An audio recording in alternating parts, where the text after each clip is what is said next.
여러분 안녕하세요.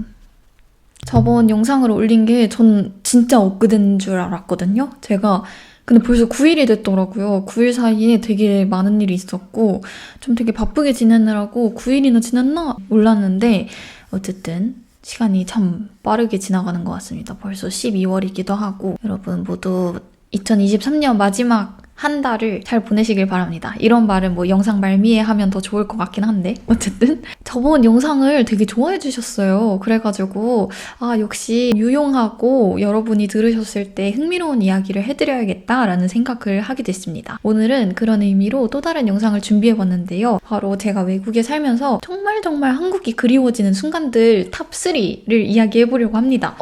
이 세 가지는 뭔가 한국이 아니면 충족될 수 없는, 어떻게 다르게 말하면은 한국만의 장점이라고 할 수도 있을 것 같고, 뭔가 이거를 이탈리아의 장점, 이탈리아의 단점, 한국의 장단점 이렇게 들으시기보다는 그냥 이런 차이가 있구나 라고 생각을 하시면서 이야기를 들으시면 더 재미있을 것 같아요. 우선 첫 번째, 이 화제에 대해서 영상을 찍어야겠다 라고 생각을 했을 때 정말 그냥 딱 떠오르는 것은 난방입니다. 아무래도 요새 춥기도 해서 그런지 요즘 날씨 탓도 있는 것 같은데요. 정말 한국 문화에 굉장히 지혜롭고 자랑스러운 것들이 몇 가지 많지만 저는 그 중에 하나가 이 온돌, 난방이라고 생각을 하거든요. 우리나라는 이 따뜻한 열선이 다 바닥에 들어가 있잖아요. 그래서 열기는 이렇게 가볍게 떠오르니까 그래서 굉장히 난방을 조금만 틀어도 훈훈해지고 발바닥이 또 따뜻하니까 발바닥에서부터 기가 올라오기도 하고 또 저는 그냥 겨울에는 바닥에 이불 넓게 깔아놓고 그 이불 자리를 뜨끈하게 데핀 다음에 그 안에 들어가가지고 귤 까먹고 이러는 거 진짜 좋아하거든요. 근데 여기는 난방이 아쉽습니다.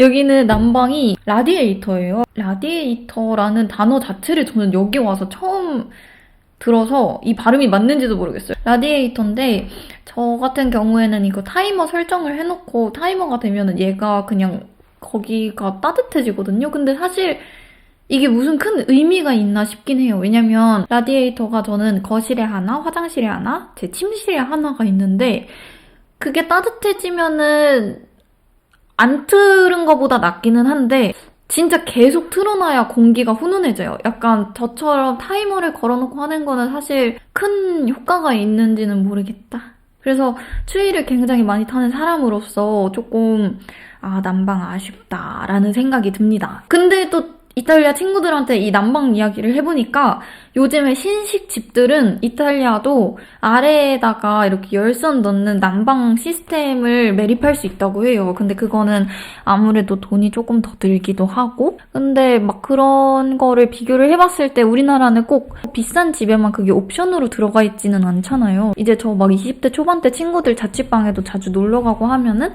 작은 원룸에도 다 그런 보일러 시스템이 들어가 있잖아요. 그래서 정말 그립다. 이 추운 날 여기는요, 지금 바닥은 그냥 얼음장같이 차가워서 저는 면 양말 하나, 그 위에 수면 양말 하나, 털신 하나 이렇게 해서 추위를 견디고 있답니다. 친구네 집에 갔는데 진짜 친구네 집이 훅 문을 열자마자 따뜻하다라는 느낌이 드는 거예요. 그래서 와, 너는 저거 계속 틀어놔? 했더니 친구 집은 계속 틀어놓는데요. 저는 자연스럽게 생각을 하게 된 게 그러면은 전기세, 가스비 장난 아니겠다라는 생각이 딱 들었어요. 여름에도 마찬가지로 냉난방이 진짜 한국이 그리워지는 순간들이 많은데 이번 여름에 제가 진짜 죽겠다라는 표현을 진짜 싫어하거든요. 근데 진짜 더워서 죽을 수도 있겠다를 경험을 했어요. 여기가 아프리카 윙스라고 해가지고 아프리카에서 열기가 막 훅 올라와서 체감온도 45도까지 가고 그랬거든요. 근데 저희 집에는 에어컨이 없었어요. 진짜 살아남기.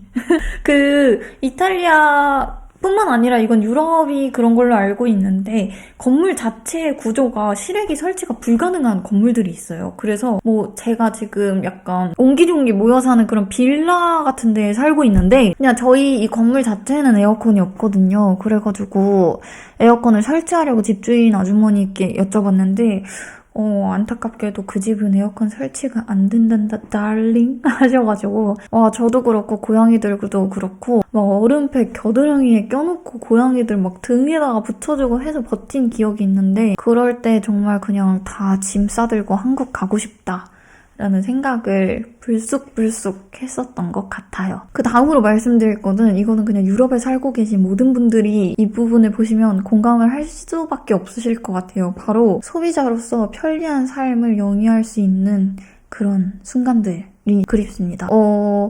뭐라 해야 될까요? 약간 좀 각도를 바꿔서 생각을 해보면 여기는 내가 노동자로서 살기는 정말 좋은 나라인 것 같아요. 진짜 그냥 일은 삶을 동반하는 어떤 작은 요소이고 삶이 중심인 그런 곳이거든요. 근데 이걸 바꿔서 생각을 해보면 모든 사람들이 이 마인드로 일을 해요. 그래서 일을 잘 못해요. 잘 못하고 안 해요.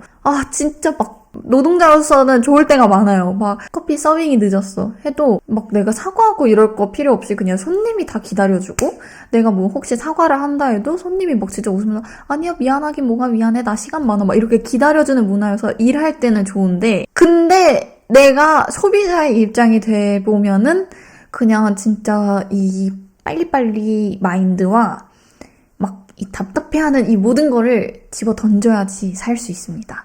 근데 저는 이제 제가 외국인의 입장으로서 여기에서 지내면서 좀 행정적으로 처리해야 될 일이 당연히 많단 말이에요. 근데 그때 진짜 너무 지치더라고요. 여기는 그냥 내가 뭔가 요청을 했을 때 잘 모르겠다라는 답변이라도 받으면 다행이에요. 여기는 그냥 내가 메일을 6번 넣어도 답변이 안 오는 경우가 많고 그냥 6번, 7번, 8번 넣었을 때 답변이 오면은 웬일로 답변을 주네? 일을 하네? 되게 의외인? 제가 여기 와서 거주증 발급 관련해가지고 막 행정적으로 처리해야 될 게 굉장히 많았어요. 근데 경찰서에 갔는데 경찰서에 같은 시간대에 일하고 계시는 어떤 분에게 제가 발급받아야 할 비자에 대해서 말씀을 드리니까 그분은 그게 없대요. 그게 없는 거래요. 그래서 너가 뭐 어디서 봤는지 모르겠는데 그런 거 없어. 해가지고 거기서 여기서 살기 위해서는 한 사람이 없다 했을 때 포기하면 안 됩니다. 그냥 옆 사람을 붙잡고 또 물어봤어요. 이걸 내가 찾아서 이걸 한국에서도 이걸 하라는 얘기를 들었는데 어떻게 하면 돼? 했더니 옆 사람은 또 있대요. 그게 있는데 자기는 어떻게 하는지 모른대요. 그러니까 되게 속이 터지는 경우가 차라리 그냥 모르면 모른다라고 해주고 이렇게 해주면 좋겠는데 일을 정말 설렁설렁 하는 느낌? 그냥 저렇게 일하면은 진짜 삶의 스트레스는 없겠다 싶은 순간들이 있어요. 그래서 사람들이 조금 막 에너지가 되게 밝고 명랑한가 싶은 생각도 들기도 하고 그리고 여기도 제가 여름에 영상을 올렸었는데 거의 100년에 한 번 오는 자연재해급의 막 우박 폭탄이 내린 적이 있거든요. 그래서 지금 이 지역의 모든 건물들이 재건 공사를 해야 돼요. 막 창문도 깨진 곳들이 되게 많고 여기는 또 자연에너지 사용을 정부에서 되게 권고하기 때문에 솔라 판넬 쓰는 곳이 많단 말이에요. 근데 그 우박 때문에 솔라 판넬이 다 깨져가지고 그거를 보온 처리를 해가지고 다시 이제 수리, AS 해야 되는 집들이 굉장히 많은데 제가 일하고 있는 호텔도 포함을 하고 근데 이 보험 회사에서 일을 안 해요. 그냥 무한 기다림이에요. 왜 우리나라는 소비자한테 기다려주세요라고 할 때 뭐 약 2주가 소요가 됩니다. 오래 기다리게 하더라도 이 기다림이 대충 어느 정도가 되겠다라는 짐작이 가능하게끔 해주잖아요. 근데 여기는 그냥 기다리세요입니다. 약간 양자택일 같은 느낌인데 하나를 골라야 되는 거죠. 내가 여기에서 편리한 소비자로 사는 대신 빡센 노동자로 사느냐 혹은 뭐 설렁설렁한 노동자로 사는 대신에 소비자로서의 불편함도 다 감수하고 사느냐 이 차이인 것 같아요. 네, 그래가지고 좀 그런 편리했던 것들 확실하고 빠른 처리들 이런 게 되게 생각날 때는 정말 그립다라고 생각이 듭니다. 마지막으로는 바로 제가 아마 뚜벅이여가지고 더 그리운 것 같은 한국의 대중교통이에요. 약간 한국은 서울뿐만 아니라 진짜 외곽이 아닌 이상 버스도 잘 돼 있고 지하철도 되게 잘 돼 있잖아요. 이런 대중교통편. 그래서 저는 한국 서울에서 차가 없이 그렇게 불편하다라는 생각을 해본 적이 없거든요. 근데 여기는 정말 개인 자차가 없으면 생활 반경이 너무 많이 줄어들고 일상생활에 영향을 너무 많이 받아요.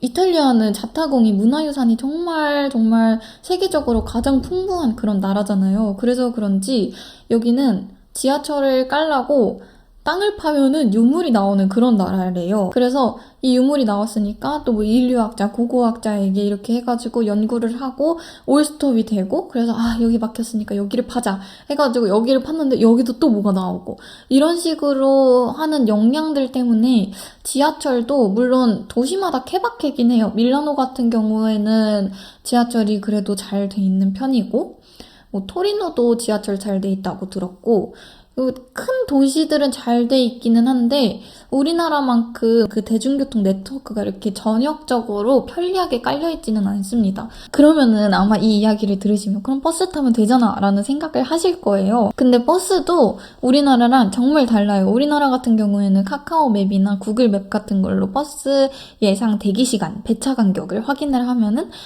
심지어 그게 정류장에도 있잖아요. 뭐 1144 몇 분 후에 온다 이런 식으로. 근데 여기는 그걸 믿을 수가 없습니다. 구글 맵에서는 5분 후에 온다 해가지고 허겁지겁 정류장에 가봤는데 저는 30분 이상을 기다린 경우도 되게 많고, 그래서 확실히 차가 있어야 된다를 많이 느끼고 있어요. 차가 없이는 너무 자꾸 누구한테 좀 카풀식으로 차를 얻어 타야 되는 상황도 생기기도 하고 불편함이 커가지고, 그런 순간에도 아무래도 저는 한국인이다 보니까 이렇게 상대적으로 비교를 하게 되면서 한국이 떠올릴 수밖에 없는 것 같아요. 네, 그래서 지금까지 이렇게 말씀드린 것들이 탑3 모먼트였고요. 그 외에 또 사실 뭐 연어들도 때가 되면은 흐르는 물을 거슬러 자기 고향으로 찾아가고, 고향? 알 낳는 곳에 찾아가는 건가? 어쨌든 자기의 뭐 그 자리로 찾아간다는데 저라고 한국이 그립지 않을 수가 있겠습니까? 그 외에 또 소소하게 말을 해보자면 한식을 여기에서 제가 요리하는 걸 되게 좋아해요. 그래서 요리를 많이 하기는 하는데 여기에서는 한식을 먹으려면 제가 차려서 제가 하는 수밖에 없잖아요. 그래서 좀 누가 해주는 음식을 계속 먹고 싶을 때가 있어요. 내가 힘 안 들이고 그냥 누가 해주는 내 입맛에 맞는 음식을 먹고 싶을 때도 있고, 당연히 가족들도 너무 보고 싶고, 친구들이랑 거기에서 즐기는 되게 소소한 일상들? 뭔가 그것도 생각날 때마다 한국이 되게 그리워지기도 하고, 그렇습니다. 근데 저는 이곳 생활에도 굉장히 만족하고 잘 적응해 나가면서 살고 있어요. 여기 또 한국이라서 한국만 가질 수 있는 장점이 있다시피 모든 나라들이 다 그런 장점이 있다고 생각을 하거든요. 그래서 저는 좀 개인적인 성향에도 그렇고 이곳의 장점이 저에게 굉장히 큰 긍정적인 요소로 작용하는 것들이 많아가지고 잘 지내고 있습니다. 오늘 영상을 통해서 여러분들이 좀 이런 경우도 있구나 뿐만 아니라 한국이랑 저런 부분들이 또 다르구나 라고 해서 좀 제 영상을 통해서라도 타지 생활을 경험하실 수 있는 그런 영상이 됐기를 바라면서 오늘 영상은 이만 마치도록 하겠습니다.